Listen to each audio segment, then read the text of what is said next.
Ay, madilim pa, madilim. Time check 5:19 ng umaga. At today is the day.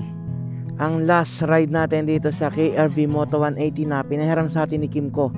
Sasaodin na natin siya kung saan natin siya kinuha sa planta ng Kimco Philippines. So diretso tayo ngayon ng Santa Rosa. At kung nakikita ninyo ay may dala tayong gulong. Itong gulong na to is yung pinangako ko sa ating kaibigan na si Lex Moto. Dahil sa tinulungan niya tayo at sinamahan tayo papunta mismo sa planta ng Kimco Philippines. At ngayon na magkikita ulit kami, ihahatid ko na sa kanya itong pangako kong gulong. Dahil sa upod na yung kanyang gulong, kailangan na niya ng mapagkakatiwalaan, makapit, matibay at matagal na upod na Shipa tires para sa kanyang Click 125. Isasabay ko na rin kasi yung aking inaanak sa pagpasok sa kanyang eskwelahan. At nalilate daw siya sa kanyang flag ceremony, which is tuwing Monday lang naman. Naka-ready na kaya yung inaanak kong yon. Ayos talaga tong stock headlight ni KRV Moto. Malinaw. Sa lahat ng stock headlight na nasubukan ko, ito yung malinaw. Rizal! O sige, wag kang magmadali ha. Hintayin kita rito. Pagsuot ng helmet. Halika rito, lumapit ka rito. Pagsuot pagkaano pala manuhan kita ng helmet. Sige. Anong angkas mo? Patagilid? Oy, humawak ka sa akin ha. Dahan-dahan lang naman tayo. Kapit, kapit. Kumapit ka. At ang motor nating gamit malakas to. Mamaya, bigla akong mapabira hindi ka nakakapit Gulatin natin yung mami mo. Nandun sa jeep Diretso muna tayo doon. Maaga pa naman Paliwanag pa lang Kunwari, manghihingi kang baon. Ayan. Baba ka, tingnan mo. Pengi daw baon. Joke lang. Tay, saan ka ba papasok? SM City Batangas? Pasanta Rosa kasi ako Sayang. At kita hanggang Kalamba. O, hintayin mo ako dyan. Hatid ko lang muna si Rizel. Sayang mamasahe pa lang mami mo O di sabay na natin hanggang Kalamba. Wag lang uulan. Madilim pa. Ay, may mga ano naman pa din. Nakakasabay na meron na naman mga ano pala. Pasok ng gantong oras. Ako na helmet. Gagamitin na mami. Paano? Ingat sige. Di man tayo nagmamadali. 5:45 ng umaga. Gabayan mo ako ngayong araw sa paghahatid ng motor na to. And sa lahat ng makakasabay ko sa kalsada. Sa lahat ng mga nabiyahe.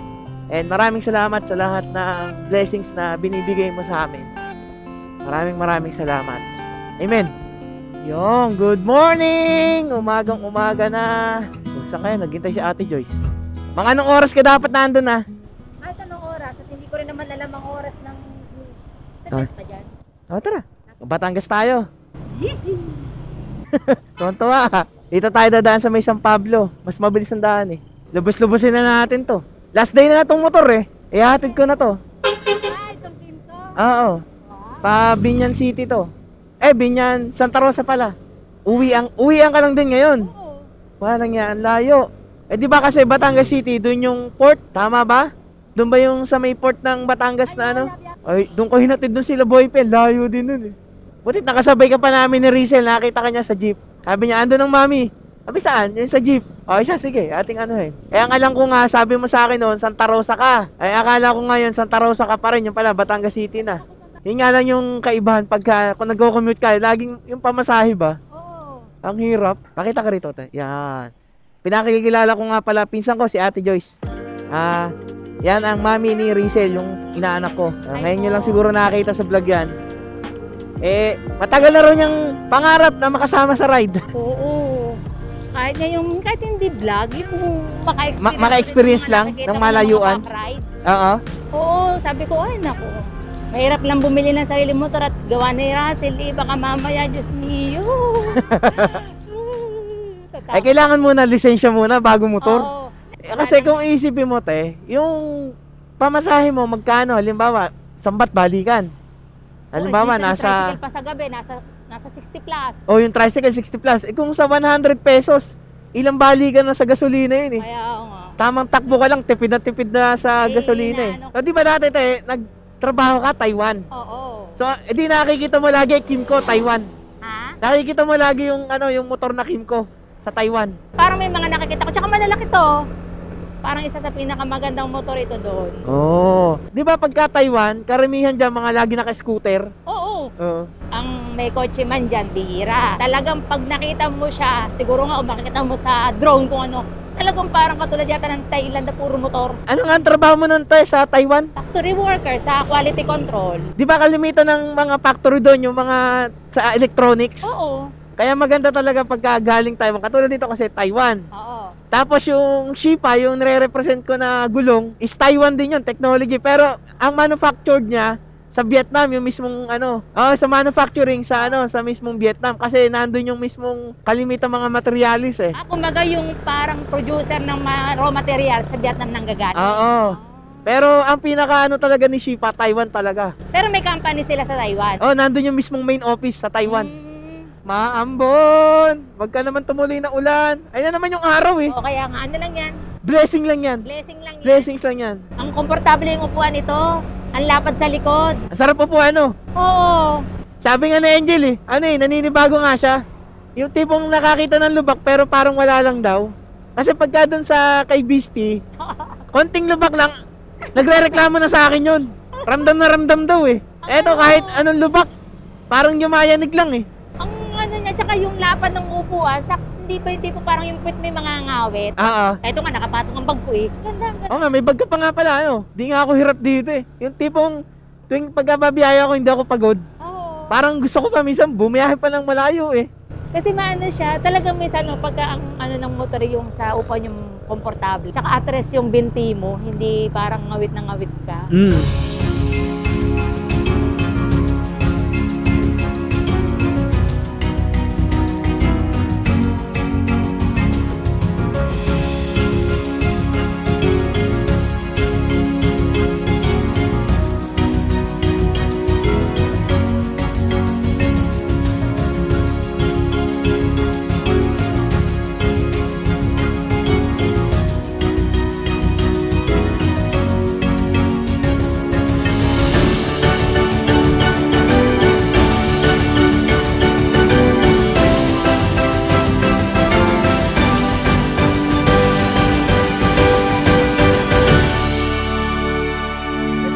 Batangas Port to. Diretso tayo. Ay, bakit may dala kang gulong? Eto? Oo. Yung gulong, ibibigay ko dun sa kaibigan. May reserba kasi ako sa bahay. Nung kinuha ko tong Kimco dun sa mismong planta, nagpasama ako. Nakita ko yung gulong niya, upod na. Di bibigyan ko na lang. Ano oras na ba? 8, alas 8 pa lang pala di ikaw magbubukas ng mall ngayon. Ito na, malapit na. Tanaw na yung SM City Batangas. Ayun tanda ko na nga to. Ito yung papunta naman tayo ng Monte Maria. Nung solo Batangas loop ako.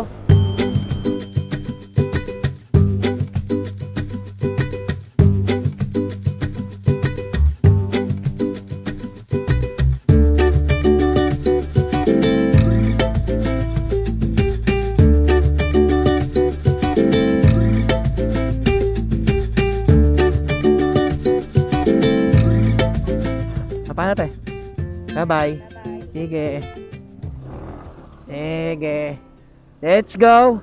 Parang last ride ng KRB bago natin ihatid, which is meron na lang tayong 71 kilometers papunta ng mismong Balibago Complex. So Kalamba yata yung daan natin nito. Although napuntahan ko na tong lugar na to nung nag-solo Batangas Loop ako galing ng Monte Maria. Sino mga nakapanood ng solo Batangas Loop ko, alam ko magiging familiar kayo sa lugar na to kasi nadaanan ko na to. Time check 8:41 ng umaga. Siguro kung 2 hours, mga alas 10 tayo makakarating or alas 11 ng umaga sa Santa Rosa sa mismong planta ng Kimco Philippines. Okay lang naman sa akin na ihatid ko yung pinsan ko dito sa Batangas City kasi kung iisipin nyo, sila Boy Pinga na mga kaibigan ko na ihahatid ko sa malalayo. Ito pa kayang pinsan ko na talagang kamag-anakan ko, di ba? Saka para ma-experience din ng pinsan ko ni Ate Joyce na umangkas dito sa KRB at ang sabi niya nga sa akin kanina, napaka-komportable. Ang laki ng upuan, hindi gaanong ramdam pagka nalulubak. So dahil isasaolin na natin tong KRV Moto 180, sabihin ko na sa inyo yung full review ng aking na-experience dito sa motor na to.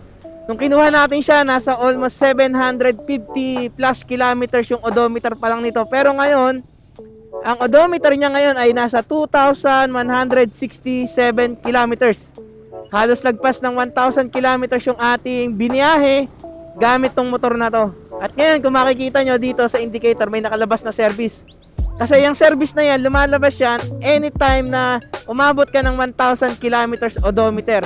Kumbaga, dapat paalala yan na kailangan mo nang mag-change oil, which is good para sa mga makakalimutan na katulad ko, lalo kay Beastie. Pag nag-change oil ako hanggang umaabot ng 3,000 kilometers. Pero sa ganito na 180cc, syempre kailangan natin pangalagaan talaga to. Na tipong kapag 1,000 kilometers or hanggang 1,500 kilometers max yung nilakbay na natin, kailangan na talagang i-change oil. So sa mga biyahe na ginawa natin, nakita nyo naman at nasasabi ko na rin naman yung experience ko about dito.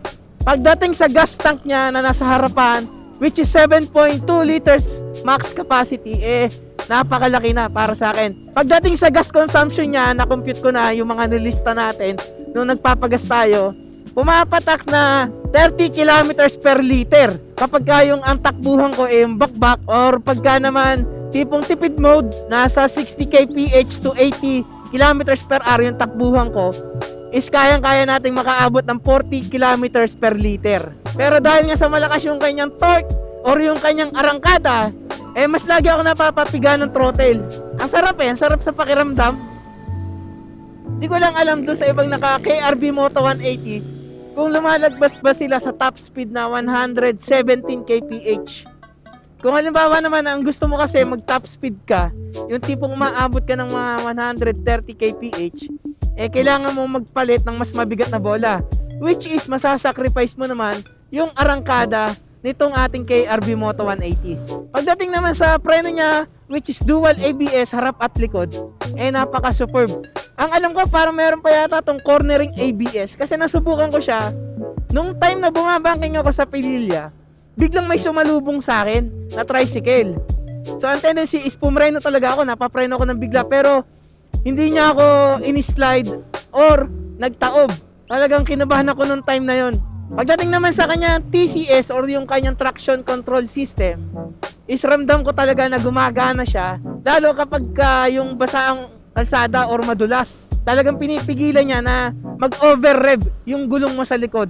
At pagdating naman sa headlight niya, kung nakita nyo yung biyahe ko ng gabi, talagang para sa stock headlight, napakalinaw na niya. At yung kanyang digital panel, kahit na sobrang liwanag, kitang-kita mo pa rin. Ang kagandahan pa dito, dahil meron siyang USB charging port na dalawa, which is isang quick charge at isang normal na charging port, is napakalaking tulong na para sa mga bumabiyahe ng malayuan. Kasi hindi ka na mag-aalala na malolobat yung cellphone natin or yung mga devices na gamit natin, kasi pwede mo na siya i-charge dahil sa malaki din yung kanyang packet na pwede mo diyang ilagay yung mga device mo habang nag-charge ka. Although wala siyang kill switch pagdating sa side stand, pagka binaba mo, is hindi ko naman din gaanong nalilimutan, kasi ang ginagawa ko is lagi naman ako naka-center stand ang gamit. So isa-side stand ko lang siya pagka bababa ko, pero pagka iiwanan ko na yung motor, is isine-center stand ko siya. Tapos ay tinataas ko na kagad yung kanyang side stand. Pagdating naman sa shock niya, pagka solo lang, medyo matagtag lang ng konti, pero hindi naman siya yung matagtag na talagang ramdam na ramdam mo yung mga lubak na dinadaanan mo. Mas maganda yung play niya kapag ka meron kang angkas. Yun, mas ramdam ko yung ganda nung pagkaka-bounce niya pagka nalulubak ako. At pagdating naman sa pagandahan o pormahan, talaga namang pagtitinginan ka ng mga makakasabay mo sa kalsada. Kahit nga pagka traffic, pag may nakatabi ako, napapatingin sila And meron naman talagang hindi makakatiis na tatanungin, anong motor ba yan, sir? Anong brand yan? So, syempre, sinasabi ko, Sir Kimco, KRV Moto 180. 180, doon sila nagugulat 180cc yan. Opo sir, 180cc. Ang unang impression kagad naman nakakakita talaga rito, akala nila NMAX. Pag nasabi ko na 180cc, doon sila mas napapabilib. Pero pag sinabi ko na yung presyo, napapawaw sila dahil sa 200,000 pesos SRP niya. Pero para sa akin kasi, sulit na yung ganong presyo na makikita mo sa motor na ganito. Na tipong yung mga features niya, makikita mo lang sa mga premium scooters. Katulad ng AK550 Premium. At ang isa pa sa pinaka nagustuhan ko rito, syempre naked handlebar. At saka yung kanyang malaking underseat compartment. at napanatili yung kanyang footboard kahit na nasa harap yung kanyang gas tank. Sa ilang araw na gamit ko to, ang bilis ko namang nakapag-adjust na kahit natipo nung una, titiyak-tiyakad ako dito. Ngayon, gamay na gamay ko na dahil magaan naman siya pagka napatagilid ako ng konti. Kayang-kaya ko siyang i-carry. Kaya if ever talaga na magkakaroon na ng kapatid si Beastie, eto na yung motor na yon. Sinasabi ko sa inyo. Decided na ako at pati ang asawa ko na eto yung motor na kukunin namin. Sa oras na kumuha kami ng motor. Although mas mataas yung presyo nito, pero sa palagay namin ng asawa ko, is eto na yung perfect na motor na hinahanap namin. Na tipong hindi lang ako yung kayang mag-drive, kundi pati asawa ko, kayang-kaya niya rin tong imaneho. So ito yung mga honest opinion based on my experience na gamit natin tong KRV Moto 180 sa ilang araw ng mga biyahe natin na ginawa. Although medyo nalulungkot din ako kasi isasaolin na natin siya sa mismong Kymco Philippines, pero at least na-experience ko yung pakiramdam na ma-drive tong motor na to. And kung halimbawa man na pahiramin ulit tayo ni Kymco Philippines ng motor, ang gusto ko sanang susunod na magamit or ma-review, DTX 360 na meron silang dalawang variant na 300cc at saka 350cc. Or baka naman, AK550 Premium kung meron silang demo unit na may papahiram sa atin. Time check, 10 AM. At dito na ako sa parting Kalamba. And habol ko din pala sa nagustuhan ko dito sa KRV Moto 180 is wala siyang delay. Yung power delivery niya, once na pumiga ka, talagang takbo ka agad. Unlike nung kasi pagka kay Beastie, pag pumiga ako, medyo may delay siya ng pagtakbo or ng pag-andar. Dito pagka pumiga ako, bigay niya kaagad natatransfer kaagad sa mismong gulong yung kanyang power. At isa pa, mabilis siyang isingit-singit. Hop. Ay! Hop. Pero syempre, ingat pa rin ha. At tulad ng sabi ko noon, yung weight distribution nito is pantay sa harap at likod. Yung tipong kahit na bumakbak ako na malakas yung hangin, ramdam ko na hindi basta-basta dadalhin ako nung hangin. Time check, 10:37. Nakita ko na. Ito, nag-iintay. Oh, yung pangako ko. Paltan mo na yan ha. Mamaya, paltan mo na. Basta may lalagay. Lagay mo muna sa ano mo. Sa right ng KRV. Okay naman bro. Di ba, nung hiniram ko, nasa 750. O, tingnan mo ko ilang odometer na. 2,241. Narating yan ha. Siyempre, nilubos-lubos ko na. Tara, ikaw na nasundan ko kasi tinanggal ko na yung ano ko sa cellphone. Oo. Para ikaw na nasusundan ko. Uy bro, thank you ha. Ay, salamat syempre. O nga dahil magpasalamat. Naku, wala yun. Yan naman yung pasasalamat ko sa'yo. Kala ko nga hapon ka pa pupunta Hindi. Umaga na rin pala. Ay, nakalimutan ka tayo siya. Tinatag mo ulit siya kasi bumiyahe pa ako kanina. Dito na ulit tayo sa Kymco Philippines. Kung saan din natin kinaon tong KRV Moto 180.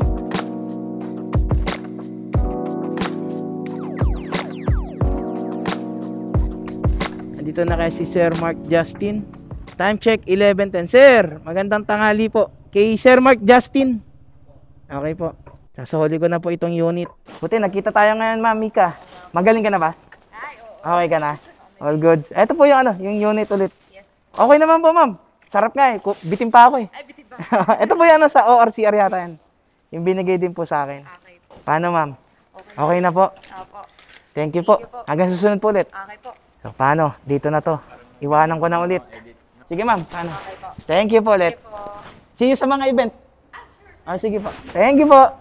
Let's go. Pupunta na kami ng Santa Rosa sa SM. At meron lang akong tatagpuin na nanalo dun sa mismong 100k followers giveaway natin.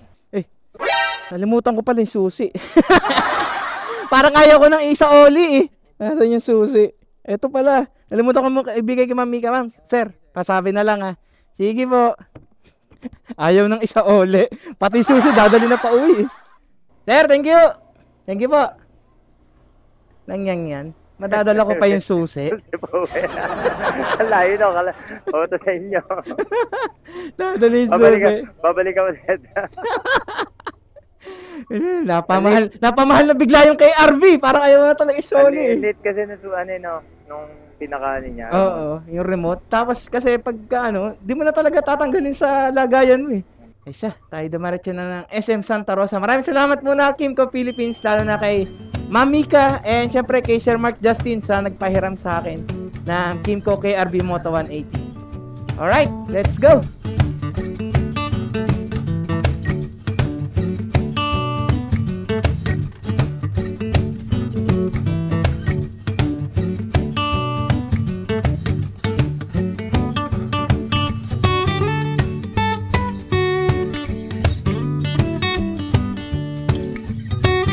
SM Santa Rosa. Ngayon naman ako nakapunta rito. Dati, niyayaya ko pinsan ko dito, magmumotor kami. May bibili na ako, ganun. Tapos uwi na ulit. Ganun pa rin naman kalaki, no? Or, Na-expand na. na-extend na to. Hindi ko. Malaki na yan. Tapos dito, yung may ano dyan, may building ng I-Core. Tawag dito, call center. Dyan. BPO. Kaya pala eh. Uy, thank you ha. Ay, thank you bro dito. Ikabit mo na yan ha. Oo nga. At ako nag-aalala sa'yo. Picture tayo, picture. O sige, teka lang. Salamat din dito. Wala yun! Sige!